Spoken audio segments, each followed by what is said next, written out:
네. 오늘 말씀의 제목은 하나님의 진노를 풀어드리자입니다.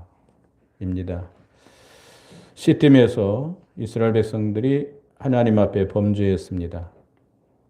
모압 여인들과 음행하고 우상에게 절하고 우상의 제물을 먹었습니다. 그래서 하나님께서 진노하셔서 연병을 보내서 1만 4천 명이 죽임을 당하게 됩니다.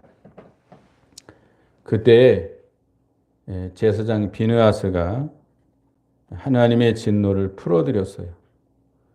백성들이 하나님의 진노에서 연병이 시작되니까 모세와 이스라엘 백성들이 회막문에 앞에 앉아서 울고 있는데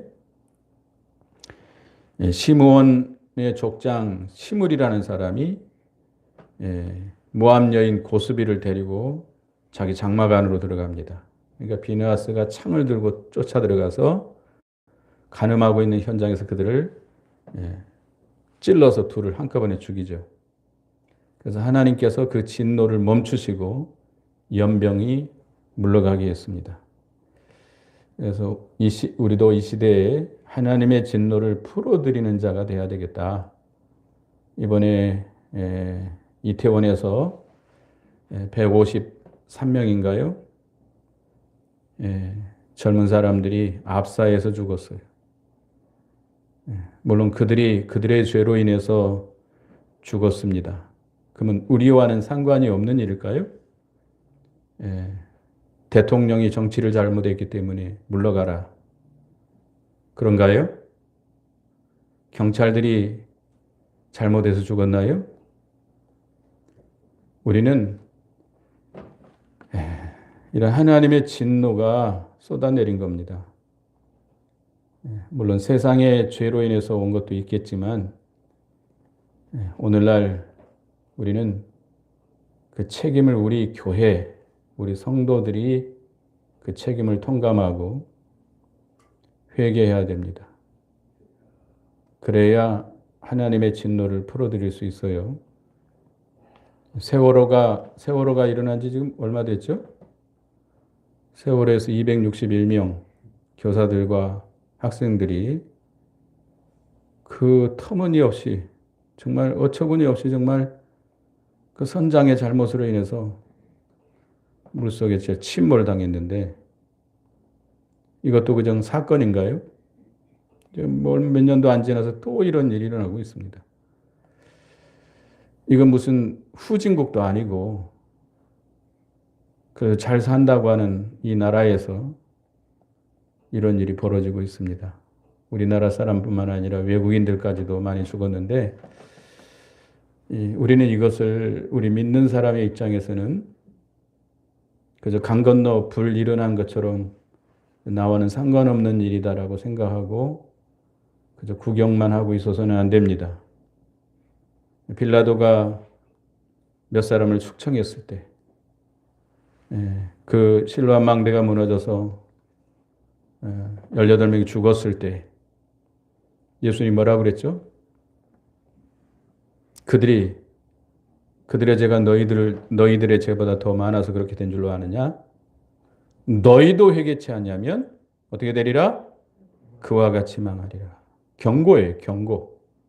하나님의 진노를 내리시고 있는 경고입니다.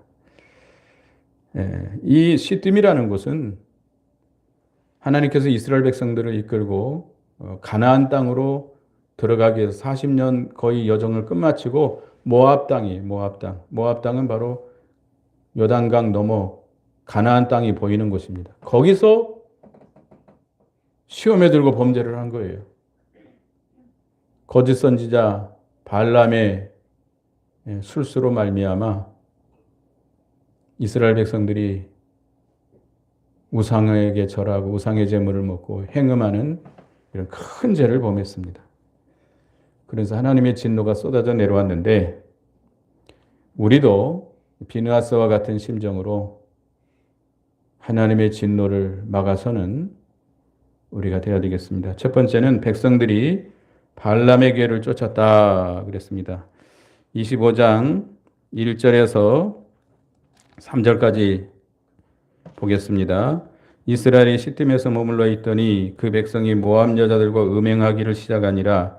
그 여자들이 자기 신들에게 제사할 때에 이스라엘 백성을 청하며 백성이 먹고 그들의 신들에게 절함으로 이스라엘 바알부올에게 가담한지라. 여호와께서 이스라엘에게 진노하시니라. 모압 왕 발락이 이스라엘 백성들이 오는 것을 보고 거짓 선지자 발람을 불러서 저주하게 했습니다. 하나님은 가지 말라고 그랬는데 이 발람이 어떤 인간적인 욕심을 채우기 위해서 그를 따라갔어요. 저주는 안 했지만 마지막에 이 이스라엘 백성들이 망할 수 있는 꾀를 모압 왕에게 가르쳐 줍니다. 하나님이 가장 싫어하는 죄가 뭐예요? 우상숭배. 하나님 질투하시는 하나님이다. 십계명 제3계명에 보면 그 3계명에서 그 후반부에 하나님은 질투하시는 하나님이다 말씀하고 있어요. 그만큼 우상숭배, 우상을 하나님이 싫어하시는데 그 다음에 또 인간과의 관계 중에 가장 큰 죄가 무슨 죄라고 할 수 있겠어요? 음행죄입니다. 음행죄. 물론 뭐 다른 죄도 큰 죄입니다만은 음행죄를 크게 다루고 있어요. 그래서 발람이 두 가지를 가르쳐줘요. 그래서 발락이 이스라엘 백성들이 40년 동안 맨날 만나만 먹고 이렇게 물려있는 때에 지나가는 입구에다가 우상에게 우상 숭배하고 우상의 제물을 차려놓고 예쁜 여자들을 거기에다가 이제 그 준비시켜 놓고 들어올 때 남자들을 끌어다가 그 음행을 하고 그 우상의 제물을 먹게 하고 취해가지고 우상에게 절을 하게 하고 그래서 하나님이 진노하셔서 연병을 보내서 치게 됩니다. 요한계시록 2장 14절에 보면 그러나 내게 두어 가지 책망할 것이 있나니 네게 발람의 교훈을 지키는 자들이 있도다. 발람이 발락을 가르쳐 이스라엘 앞에 올무를 놓아 우상의 제물을 먹게 하였고 또 행음하게 하였느니라. 이 발람은 거짓 선지자죠. 그러니까 이 발람의 꾀, 발람의 이 술수는 어느 시대나 있습니다. 이스라엘 백성들이 가나안을 앞두고 이 시대에도 이런 일이 벌어졌고 또 버가모 교회, 요한계시록 버가모 교회에 이 발람의 교훈을 지키는 자들이 있었고 또 니골라당의 교훈, 또 두아디리아 교회는 자칭 선지자라고 하는 이세벨의 교훈을 따라가는 자들이 있었습니다. 이들은 다 거짓 선지자들이에요.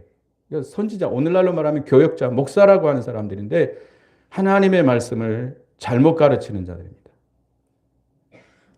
그들은 이 인본주의를 가지고 인간의 어떤 명예 영광심과 인간의 어떤 세상적인 욕심을 채우기 위해서 일하는 그런 선지자들인데 그들이 하나님의 종이기 때문에 백성들은, 성도들은 거기 넘어가는 거예요. 목사님이 이렇게 가르치는데 성경을 잘못 가르치는 목사를 만나게 되면 우리는 행음하게 되고 우상의 제물을 먹게 되는 것입니다. 그래서 어떤 성경을 어기고 세상에서만 잘 되도록 이렇게 하고 인간의 수단 방법으로 백성들을 이끌어가는 겁니다. 이게 발람의 술수예요. 발람의 꾀입니다. 오늘날 이 거짓 선지자들, 거짓 목사들, 하나님의 말씀을 잘못 가르치는 이런 교역자들이 참 많습니다. 성경을 바로 가르쳐야 되는데 백성들이 성도들의 비유를 맞추기 위해서 세상에서 복받고 세상에서 잘되고 세상에서 병났고 세상에서 행복하고 이것만 강조하는 거예요. 성경을 다 거기에 비추어서 풀어가는 거예요. 그러다 보면 성경을 잘못 해석하는 거예요. 행음이라고 하는 건 뭐죠? 행음은 영적으로는 신앙의 정조가 끼어진 겁니다. 신앙의 정조가 끼어진 거예요. 행음은 정조를 잃어버리는 거 아니에요? 신앙의 정조가 끼어지는데 성경을 잘못 가르치는 교역자들의 인도를 받으면 성경을 어기게 되고 우상의 제물을 먹게 되고 신앙의 정조가 깨어지는 겁니다. 우상이라고 하는 게 뭐죠? 오늘날 우상 뭐예요? 하나님보다 더 사랑하고 하나님보다 더 귀히 여기고 하나님보다 더 지배받고 가는 것이 우상입니다. 그것이 직장이면 직장이 우상이고 그것이 부모면 부모가 우상이고 자녀이면 자녀가 우상이고 하나님의 말씀을 거역하고 그걸 돈을 따라가면 돈이 우상이고 우상의 제물은 뭐예요? 우상의 제물은 하나님의 말씀을 어기고 얻는 것들은 다 우상의 제물입니다. 그것이 명예든 영광이든 직장이든 사람이든 돈이든 하나님의 말씀을 어기고 얻는 것들은 다 우상의 제물입니다. 그러니까 이 발람은 선지자입니다. 선지자라는 사람이 그렇게 가르치니까 백성들은 그저 선지자가 가르치니까 그걸 따라가는 거예요. 오늘날 교역자들이 인본주의로 성경을 잘못 해석해 나가니까 성경을 바로 가르치지 아니하니까 교인들 그걸 따라가는 거예요. 말씀을 어겨서라도 이 세상에서 복받고 이 세상에서 살되고 말씀을 어기는 거예요. 말씀을 어기면 뭐 하는 거예요? 그게 행음하는 거예요. 영적으로 행음하는 거예요. 말씀을 어기고 얻은 것이 있다면 그건 다 우상의 제물이에요. 그래서 하나님의 진노가 임할 수밖에 없습니다. 이 시대가 어떠세요? 여러분 말씀 잘 지켜나가요? 말씀 잘 지켜요? 교회가 다 변질돼 가고 있어요. 교회가 다 세속주의로 흘러가고 인본주의로 흘러가고 교회의 어떤 양적인 부흥에만 초점을 맞춰가지고 요즘 목사님들의 설교가 어떤 설교예요? 하나님 앞에서 하나님께 받아서 하나님 성령으로 말미암아 말씀을 증거해야 되는데 누구를 위해서 말씀을 증거해요? 교인들을 위해서. 교인들 앞에서. 교인들이 좋아하는, 교인들이 듣기 좋아하는 그런 말씀을 증거합니다. 그러다 보니까 말씀이 변질될 수밖에 없어요. 오늘 한국교회가 엄청 부흥한 것도 있지만 말씀을 다 버리고 성도들이 다 행음하도록 가르쳐요. 말씀을 어기고 어떻게 하든지 수단 방법을 가지고 잘 살면 잘 되면 된다. 이렇게 가르치다 보니까 교인들이 다 우상의 제물을 먹고 있습니다.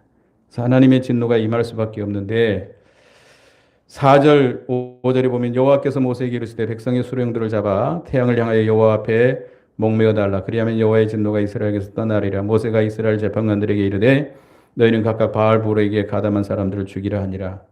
바알볼에게 가담한 자들, 바알볼의 우상에게 절하고 우상의 제물을 먹은 그 행음한 자들을 다 목매어 달라고 그랬습니다. 그런데 6절을 보겠습니다. 이스라엘 자손의 온 회중이 흠악문에서 울 때 이스라엘 자손의 한 사람이 모세와 온 회중의 눈앞에 미디안 한 여인을 데리고 그의 형제에게 온지라. 이 사람은 누구예요? 14절 읽어봅니다. 시작. 죽임을 당한 이스라엘 남자 곧 미디안 여인과 함께 죽임을 당한 자의 이름은 시므리니 살루의 아들이요 시므온의 조상의 가문 중에 한 지도자이며 이 고스비를 데리고 자기 장막에 가서 행음하려고 했던 이 사람의 이름이 뭐예요? 시므리예요. 시므리. 족장 중에 한 사람이에요. 지도자 중에 한 사람입니다. 5절에 시므리는 누구냐? 고스비. 죄송합니다. 고스비는 누구냐? 읽어봅니다. 시작. 죽임을 당한 미디안 여인의 이름은 고스비니 수리의 딸이요. 수르는 미디안 백성 중 한 조상의 가문의 수르형이었더라. 이 고스비도 미디안의 족장의 딸이에요. 이 시므리가 고스비라고 하는 여인을 데리고 모든 백성이 뭐 하고 있어요, 지금? 백성이 뭐 하고 있어요, 지금? 회막 앞에서 하나님 앞에 울고 있어요. 모세와 백성들이 모여가지고, 온 회중이 모여가지고, 뭐가 임하니까? 하나님의 진노가 임하니까, 연병이 시작되고 사람들이 죽기 시작하니까, 하나님의 성막이 있는 그 회막 문 앞에 나와가지고 울고 있는 거예요. 울고 있는데 시물이 나는 사람이 정신 못 차리고 고습이라는 여자를 데리고 자기 장막으로 들어가서 행음하려고 하니까, 이거 참 모든 사람들이 보는 앞에서 그런 죄를 지려고 하니까 어떻게 했어요? 7절, 8절 보겠습니다. 다 같이 읽어봅니다. 시작. 제사장 아론의 손자 엘르아살의 아들 비느하스가 보고 회중 가운데서 일어나 손에 창을 들고 그 이스라엘 남자를 따라 그의 막사에 들어가 이스라엘 남자와 그의 여인의 배를 꿰뚫어서 두 사람을 죽이니 연병이 이스라엘 자손에게서 그쳐더라. 그것을 보고 누가 일어났어요? 제사장 비느하스가 창을 들고 일어났어요. 창을 들고 일어나서 따라 들어갔어요. 따라 들어가서 어떻게 했어요? 둘이 엉켜서 행음하는 자리에서 그냥 창으로 꿰뚫어가지고 두 사람을 현장에서 죽였습니다. 그러니까 뭐가 그쳤어요? 연병이 그쳤습니다. 연병으로 죽은 자가 몇 명이었어요? 24,000명이었어요. 그래서 비느하스가 범죄자를 처벌함으로 하나님의 진노가 멈추게 됐습니다. 이스라엘의 이 죄로 인해서 하나님의 진노로 연병이 일어나서 많은 사람들이 죽어가고 있는데, 이 비느하스가 하나님의 이 질투심으로 의분을 가지고 일어나서 그 죄진 모든 회중 앞에서 정신 못 차리고 죄 짓고 있는 그 현장에 들어가서 그 범죄자를 처벌함으로 하나님의 진노가 멈추게 됐습니다. 오늘날 우리도 하나님의 진노를 막아 서는 자가 되어야 돼요. 에스겔 22장 30절 32절 보겠습니다. 에스겔 20장 22장 30절 32. 이 땅을 위하여 성을 쌓으며 성 무너진 데를 막아 서서 나로 멸하지 못하게 할 사람을 내가 그 가운데 찾다가 얻지 못한 거로 내가 내 분으로 그 위에 쏟으며 내 진노의 불로 멸하여 그 행위대로 그 머리에 보응하였느니라. 나 주 여호와의 말이니라. 에스겔 시대에 누가 범죄했어요? 선지자들, 제사장들, 방백들, 백성들이 범죄했어요. 이 교회를 타락시키는 자들이 누구예요? 누굴 것 같아요? 교역자들이에요. 교역자들. 목사들이에요. 이 목사들이 제일 회개 많이 해야 돼요. 솔직히. 교회를 잘못 가르쳐가지고 교인들을 말씀을 잘못 가르쳐서 잘못 인도해서 교인들로 하여금 범죄케 이 발람과 같은 거짓 선지자들이 있어가지고, 그래서 하나님의 진노가 임하게 됐는데, 그때 하나님은 누구를 찾으세요? 성 무너진 데를 막아서 시온 성을 쌓고 진노의 막대기가 내려오지 못하도록 막는 자, 그 사람을 찾다가 얻기 때문에 하나님께서 어떻게 했어요? 진노의 불을 쏟아서 그들을 행위대로 보응하겠다고 그랬습니다. 오늘날 이 시대도 하나님은 하나님의 진노가 임할 때, 쏟아내릴 때 그 진노를 막아설 자를 찾고 있습니다. 오늘날도 이 시대의 죄악이 간영합니다. 노아의 시대와 같이 얼마나 죄악이 간영해요. 예? 이 동성애 축제를 국민의 세금으로 각 지방마다 다 열어주고 있습니다. 서울, 지방에 있는 도시들 다 열어주고 있어요. 얼마나 악한 세상인지. 음란이 가득 차고 하나님의 진노가 쏟아져 내릴 수밖에 없는 이런 시대. 세상 사람들도 죄를 짓지만 하나님은 누구의 죄로 인해서 하나님의 진노를 내리세요? 이 선지자들, 오늘날 교역자들, 목사들, 장로들, 성도들이 하나님의 말씀을 어기고 음행하고 우상의 제물을 취하고 먹고 나가기 때문에 하나님께서 진노의 막대기를 내릴 수밖에 없습니다. 그런데 하나님께서는 이때 누구를 찾으세요? 하나님의 진노의 막대기가 임하지 않도록 그 진리의 성벽이 무너진 데를 막아서서 그 진리를 지켜나가는 자, 그런 자를 찾으십니다. 에스겔 9장 4절에 보면 이르시되 너는 예루살렘 성을 중에 순행하며 그 가운데 행하는 모든 가증한 일로 인하여 탄식하면 우는 자의 이마에 표하라 하시고, 에스겔 8장에 보면 에스겔 선지자는 이미 저 바벨론에 포로 잡혀가 있어요. 근데 하나님의 영이 그를 들어서 예루살렘에 그 이상을 보여줍니다. 예루살렘 그 성전의 북문을 향한 곳에 가니까 그 사람들이 질투의 우상을 섬기고 있어요. 그리고 또 가니까 담구멍을 보니까 성전 뜰에서 70인 장로들이 각종 우상에게 분향하는 모습이 보여요. 그리고 북쪽 문에 가보니까 여자들이 담무스 우상을 위해서 울고 앉아 있어요. 그리고 또 이 제단과 성전 현관 사이에서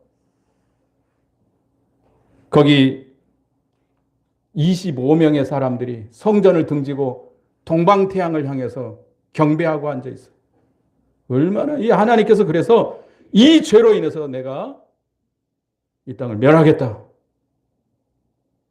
그런데 멸하시기 전에 이제 9장에서 보면 무기를 든 천사들을 내보냅니다. 6명의 천사를 내보내는데 그 전에 앞서서 흰 베옷을 입은 천사가 서기관의 먹것을 가지고 이마에 긋는데 어떤 자의 이마에 표를 해요? 이 가증한 일로 인해서 탄식하며 우는 자. 그 하나님 앞 성전 뜰에서 하나님 우상을 섬기는 그 일로 인해서 안타까워 거기에 참여하지 아니하고 울며 탄식하며 애통하며 회개하는 자의 이마에다가 표를 칠하는 겁니다. 그리고 6명의 천사가 나가면서 죽이는데 어떤 자는 안 죽여요? 이마에 표 있는 자는 안 죽여요. 그 나머지는 다 죽이라는 거예요. 노인으로부터 어린아이까지 무조건 다 죽이라는 거예요.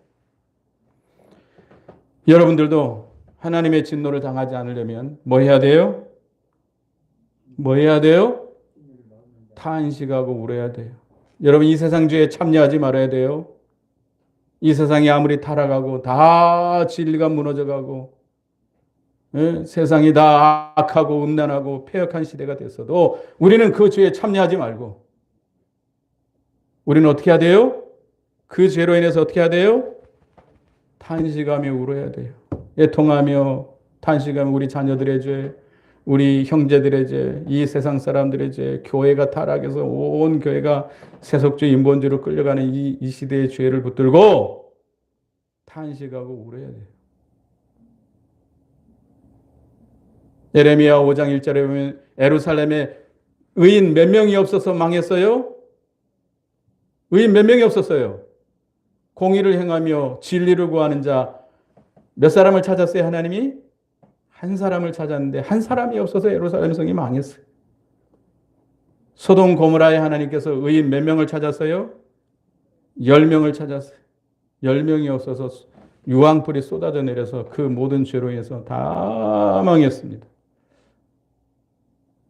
이 시대도 하나님께서 진노하셔서 심판할 수밖에 없는 이런 시대인데 하나님께서는 공의를 행하며 진리를 구하는 자, 이 세상 죄에 가담하지 아니하고 이 세상 죄로 인해서 이 교회의 죄,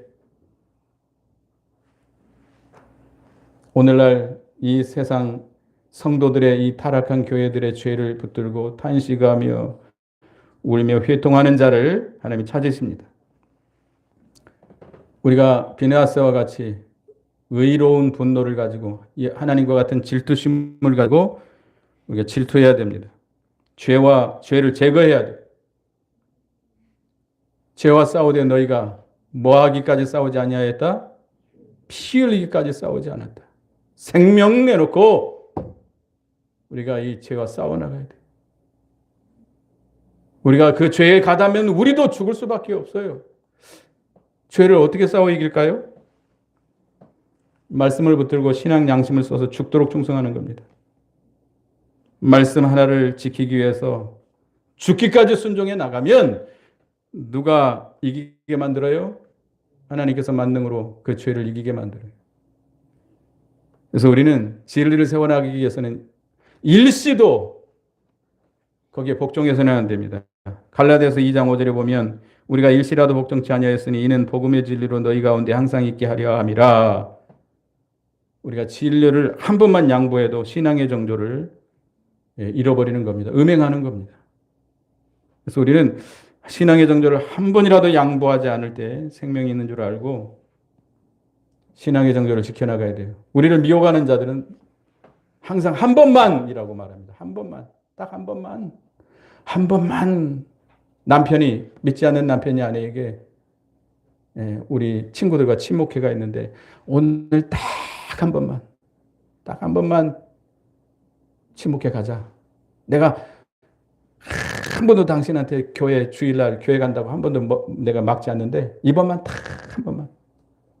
다 부부 동반 오는데 내가 나만 혼자 가는데 되겠느냐. 딱 한 번만 눈 감고 한 번만 주일날 친목회 가자. 몇 번이라고 그래요?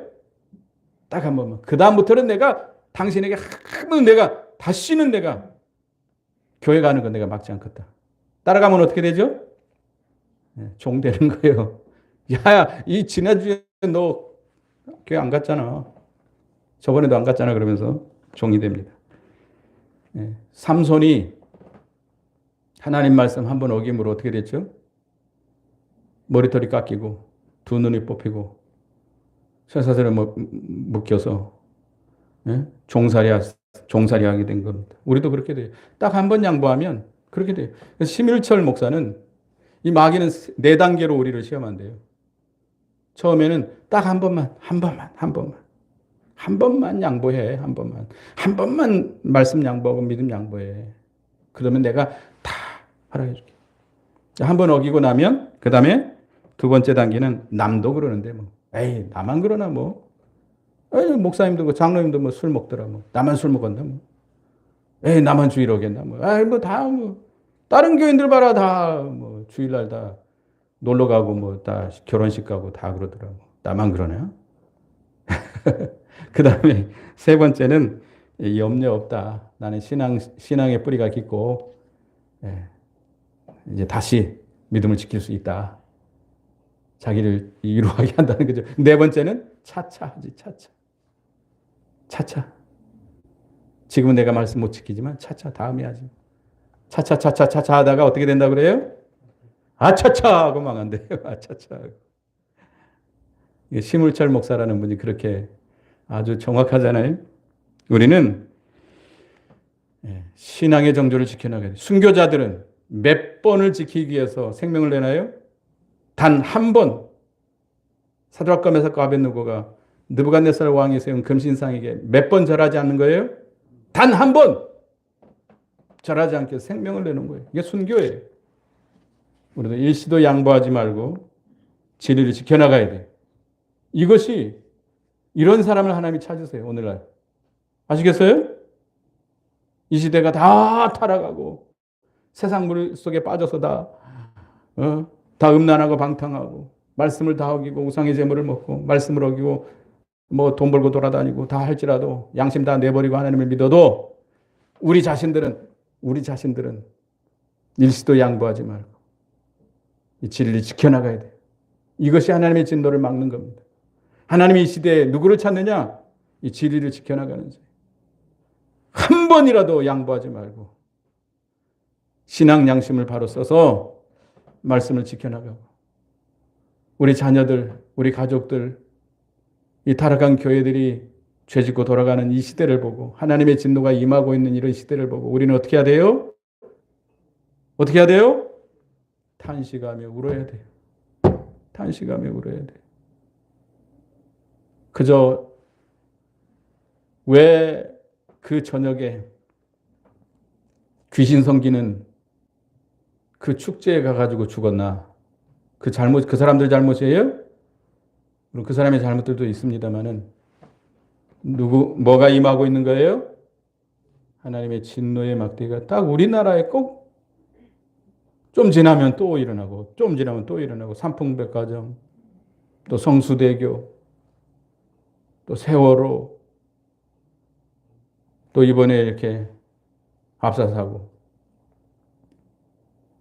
하나님의 경고입니다. 경고로 들으시기 바랍니다.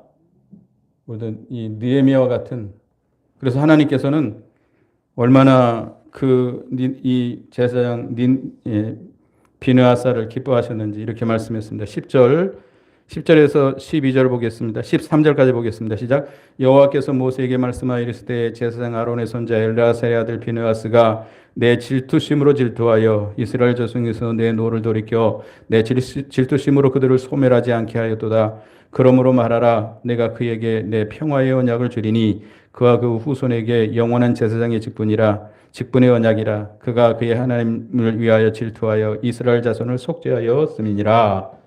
이 비느하스에게 뭘 주셨어요? 평화의 언약, 제사장의 언약을 주겠다. 그 후손이 영원토록 제사장의 직분을 감당할 것이다.